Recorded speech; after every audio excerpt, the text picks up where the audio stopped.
Hi, listeners. It's Becca and Brooke with the College Admissions Insider podcast. We're here to remind you of Bucknell's application deadlines for this year. For incoming first-year students, our Early Decision 1 deadline is November 1st. And for Early Decision 2 and Regular Decision applicants, our deadline is January 10th. We can't wait to meet you through your application.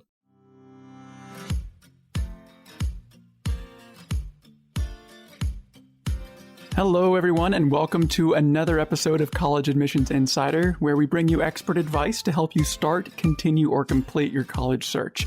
My name is Brian Wendell from Bucknell University. And I'm Brooke Timms, also from Bucknell University. In each episode, we take a deep dive into one important element of the college search process, and we do it in 30 minutes or less. And Brooke, I think we can both agree that waiting is the most agonizing part of the college admissions process. You send your materials off and then you keep mashing that refresh button or, tapping your screen until you get your decision or your phone battery dies. True, Brian, except if you're part of that select group of applicants for which the waiting period is significantly reduced. And those are the students who apply early decision or early action to their top choice school or schools. Right. So imagine knowing whether you got in December instead of the following March or even April. That's huge. But before you click submit on an early decision or early action application, you want to make sure you've gone over all the pros and cons for doing so. And for that, we have brought in the expert. Kevin Mathis is Bucknell's Dean of Admissions. He's also the first repeat guest that we've had on College Admissions Insider so far. He appeared in episode 6 about test optional admissions policies. Welcome back to the podcast, Kevin. Thanks so much, Brooke, and thank you, Brian. It's great to be back. I'm happy to talk about early programs today. Yeah, and we're doing it a little bit early. This episode will be coming out with, still a few months to go until the application deadline opens. So we're hoping to give students and families an opportunity to get a head start on this process, which is what this episode's all about. So the name early decision, which is what Bucknell and a bunch of other schools use, it's kind of self-explanatory in a sense. You decide your top school early, and in return, the school gives you their decision about you early. But can you kind of walk us through the early decision process and how that works? Absolutely. And to start, I actually don't think it's too early to be doing this episode and thinking about it, because a lot of students start their college search process in the spring of their junior year. And I think over the spring and the summer is when students start to formulate what are my top schools and which one is my top choice, so that by the time you get to fall, you have a plan in place to actually submit an application to an early decision or early action school. But with early decision, the way that it works is that at Bucknell, our deadline is November 15th. Some other schools, it might be November 1st. It could be a little bit earlier at some other places, not very many, and some might do it a little bit later in early December. But you're essentially telling an institution that we are the top choice school that you have, and that if you're admitted, you're committing to enrolling the next fall. And part of the early decision process when we do it is there is a form that the student, their parent or guardian, as well as their school counselor sign that tells us that they are committing to that agreement, and that if they are admitted, that they will actually withdraw their applications from all other institutions, and they will not start any new applications after they've been admitted to the school early decision.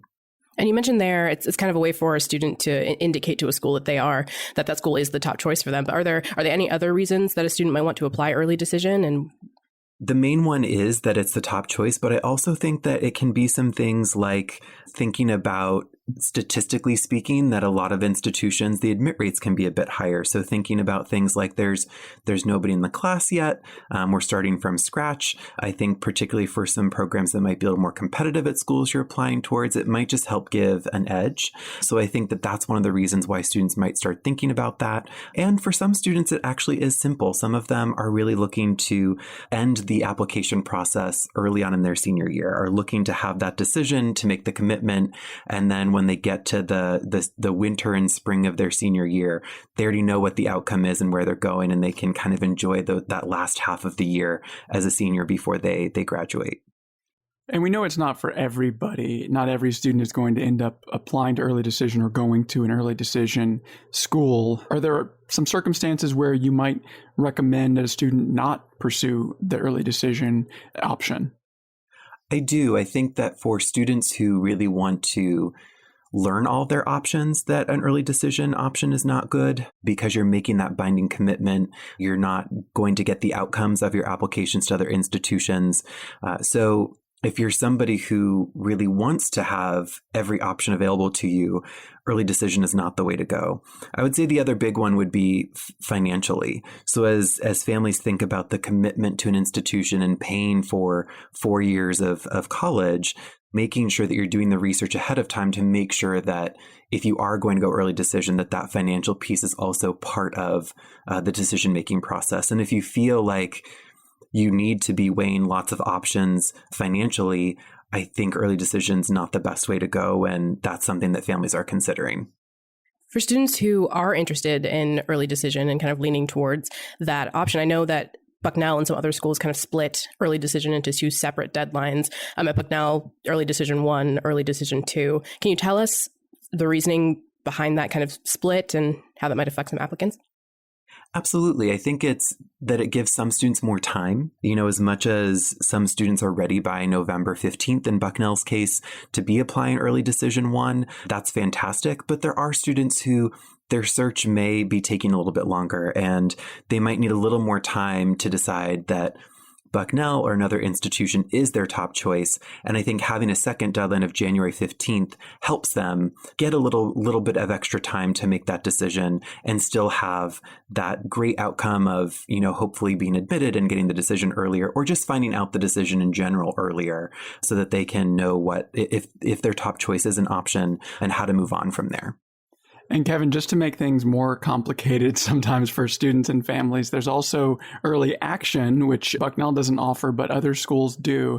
And those early decision, early action are not synonyms, right? Can you tell us the difference between those 2 terms? Yeah, Brian, it's really it comes down to the commitment level. So as we talked about a little bit earlier, early decision is what we call a binding commitment. There are signatures involved. You're committing to the institution that if you're admitted, you're going to withdraw the other applications. But with early action, it's a way to get a decision early, but you still can receive decisions from other institutions, and you don't have to attend that school if you're admitted early action. You actually can turn them down and pick another institution if you're so inclined. Gotcha. And Kevin, I've also seen the term restrictive early action. What does that mean? Right. So, of course, our landscape in higher education gets even more complicated. Restrictive early action is taking a page out of the early action book. It is not binding. So with a restrictive early action, if you're admitted, again, you don't have to attend that institution. However, the restrictive piece is that you're committing that you're only applying to that one school's early program and no other early program. So for the schools that practice restrictive early action, they're saying you can apply to us early action restrictively, and that you will not submit early decision applications. You will not submit other early action applications to other institutions. So it's still making that single choice, but giving students the option of saying yes or no if they are admitted. Interesting. So I want to go back to something that you talked about earlier. You touched on the financial aid component of this, and families know that there's really 2 kind of halves to the admissions process. You got to get into the school, and then you also have to apply for financial aid, and you really have to pair those 2 together when you're making your final decision. So how does financial aid factor into all this early decision, early action? I think it's an important part of the conversation if financial aid is one of the things that's driving how a family is looking at colleges and universities. So when I think about early decision or early action, it's really critical that families are still paying attention to financial aid deadlines. So for example, at Bucknell, if you're applying early decision, we still ask that you submit your financial aid applications and paperwork by the early decision deadline, because the goal is to, for the admitted students, get them a financial aid award in their admission packet if they're admitted. Now, the piece about the financial aid is that you should also be doing your research ahead of time. So a number of years ago, the federal government required that every college university put a net price calculator on their website. So if a family is curious about, this is my top choice institution, I really want to think about early decision, but we're curious about the financial aid, you should be going to those schools' websites and inputting your information to see what might a financial aid award look like at that institution. And if you're comfortable with it, then I think it can give you some confidence in saying, all right, so if I am admitted, the financial aid award, based on what we're seeing here, should come in line with what we think we can do. And it's a good financial decision for us, as well as, applying through the early program. I think that for families, if they're doing that net price calculator, if it's not quite aligning with what they think, the first thing I would do is recommend reaching out to financial aid offices. They're very helpful. They're happy to walk you through questions that you have, or maybe some questions that come up after you've done the net price calculator, so you can understand, is this an accurate reflection? Are there other things that might factor in when they're being evaluated for financial aid? Then go from there. So if after those conversations, it seems like it might be a bit of a stretch, early decision's probably not the way to go because of that binding commitment. So maybe applying regular decision and being able to compare different admission offers and financial aid offers is important. The other one I would recommend is we have another net price calculator called My Intuition. So we have both on our website. And what I like about My Intuition is that it's actually only 6 questions.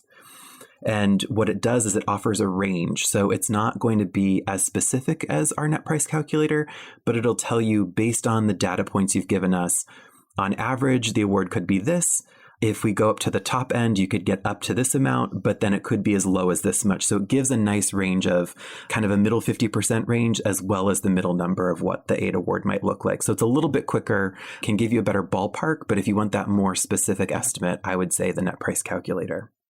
Yeah, those sound like really great tools for students and families who are looking to really evaluate that big financial piece as much as they can. And something else that is a really big piece to consider that you mentioned earlier as well is the competitiveness of the applicant pool, whether that's, seats in a class or seats in a really competitive program.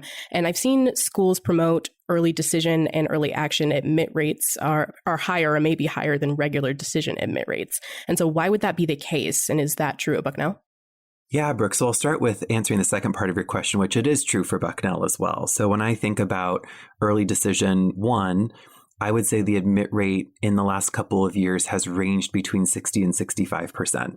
Whereas in regular decision, it's definitely in the low 30s. So it's usually almost double what the admit rate is overall compared to early decision. And early decision 2 is also similar. Our admit rate in ED2 hovers around 50%. So not quite as high as early decision 1, but still significantly higher than regular decision.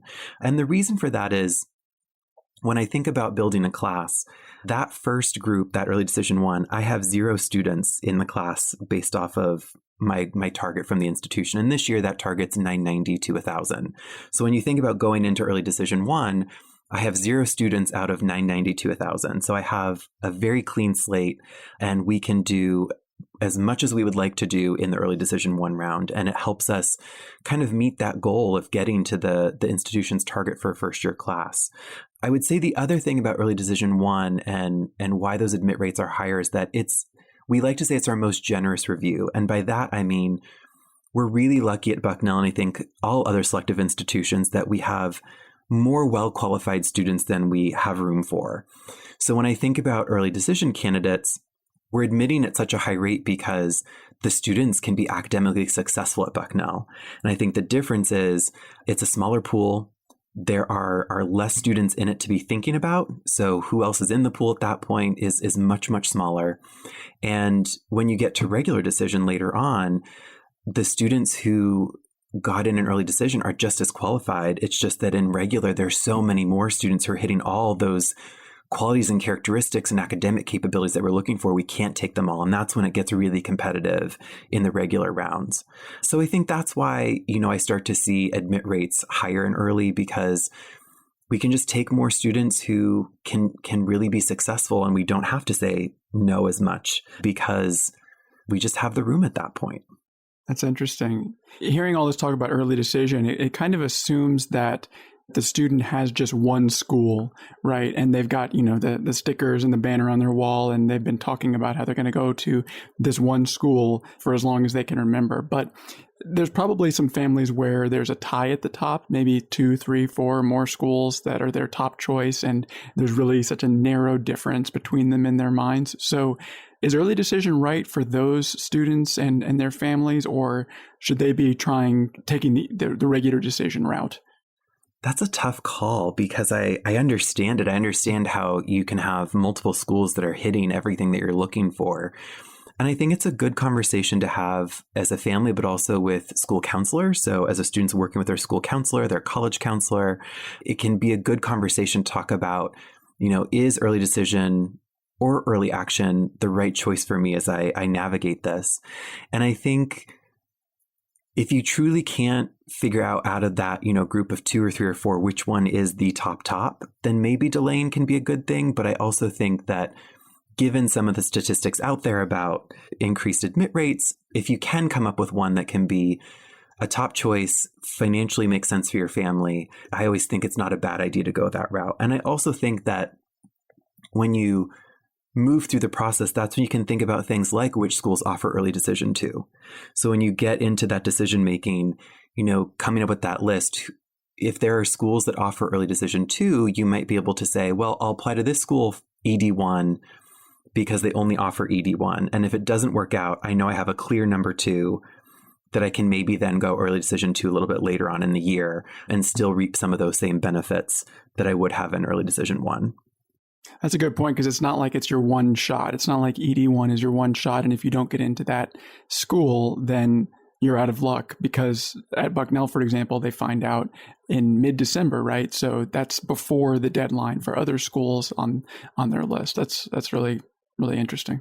And in the midst of, I guess, narrowing down those options for your top choices, for a lot of students, visiting becomes a main priority, so they can make sure that they can get a feel for the campus and what it'd be like to be there for 4 years and envision themselves there.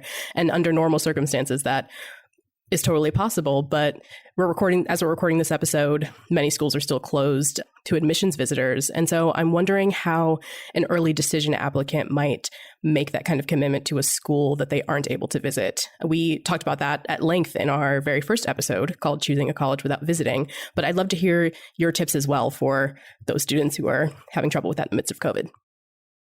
Sure, Brooke. And one of the things I like to point out is that students have been applying early decision 1 and making this commitment pre-COVID without ever visiting. It's just much more pronounced right now because admission offices in universities and colleges are actually restricting visitors. So it's actually forcing the issue. I do think that in response to the pandemic, Bucknell and a lot of the folks that we know have adapted really well to offering opportunities virtually. And it isn't the same. We know that. We know that setting foot on a campus and getting the feeling isn't quite the same. But I think that we're able to offer a lot of connections with current students and still do things with faculty and staff and do campus tours and information sessions and offer connections with admission offices, that students and their families can still get a really good sense for who we are and what we offer and why we can be a great place to spend 4 years, even without actually visiting in person. And I also think then the added benefit at Bucknell is thinking about some of the things we've created that allow you to visit without actually setting foot on campus, like our driving tour. So being able to drive around our campus and hear a narration from a current student, and you can see the buildings. It's a safe way for folks to be able to visit the campus without actually breaking some of those health protocols that all of us have worked so hard to create so we can keep each other safe. So I do think that there's a lot of ways that those connections can be built. And I think a lot of admission offices are offering up as much as they can in terms of connection, whether that's through Zoom one-on-ones or phone calls or continuing email. So I do think that there's a way to build connection with an admission office, but also for students and their families to experience campuses in a virtual setting without needing to set foot on campus to help them get to that decision of, is this the right place for me to say it's my top choice? And if it's not, it's okay. It's okay to say, I need to wait and apply regular decision. But I do think that the resources we're offering now are even better than what we were doing, 4 and 5 years ago. So I think that the robust offerings are really there to help students get there without actually being on campus in person.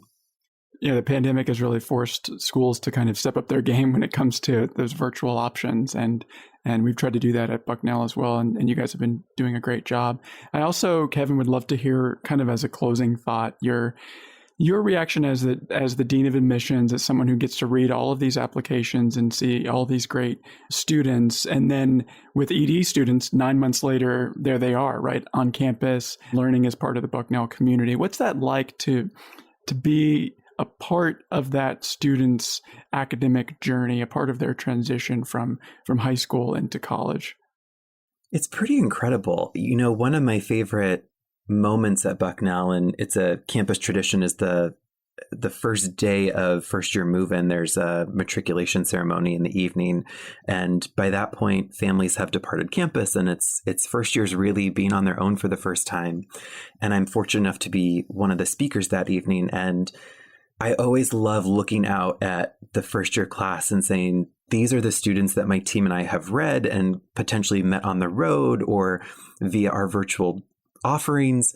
And it's incredibly exciting to see them in person and together and to be forming the next generation of Bucknellians. And then for me to be able to start to see how they become Bucknellians themselves. So over the course of their 4 years, you know, reminding myself of who they are and how they've joined clubs and organizations and how you see them take on leadership roles at the institution, see the amazing research that they're doing, and it just brings you back to 4, 3, 2, 1 year ago, we were reading these applications and only dreaming of what they would become. And here they are showing how incredible they are and how lucky we are to have them on our campus. Yeah, that's so awesome. Well, thanks so much, Kevin, for joining us once again on College Admissions Insider. Your insight is super helpful, and I know that all of our listeners appreciate it. Absolutely. Thanks again for having me. And we appreciate you for listening out there. If you enjoyed this episode, please like, subscribe, share with your friends. And if you're listening to College Admissions Insider through your web browser, we invite you to subscribe to the podcast. Just search for College Admissions Insider on your favorite podcast app. It's a lot easier way to make sure you don't miss an episode. You can find us on Apple Podcasts, Google Podcasts, Pandora, Spotify, Stitcher, TuneIn Radio, and probably some podcast apps I've never even heard of. And speaking of new episodes, we will see you back here for another new one in just 2 weeks. And in the meantime, we'd love to hear from you. If you have a question, comment, or would like to be a guest on a future episode, feel free to email at podcast@bucknell.edu. And if you're interested in learning more about applying to Bucknell, whether as an early decision or regular decision applicant, you can do that at bucknell.edu/apply. Like Kevin said, it's not too early to start thinking about applying, but it is too early to actually apply. You have to do that starting August 1st. Then the early decision 1 deadline is November 15th. So all that information will be in the show notes. So don't worry, you can find it there. Thank you all for listening, and we'll see you next time.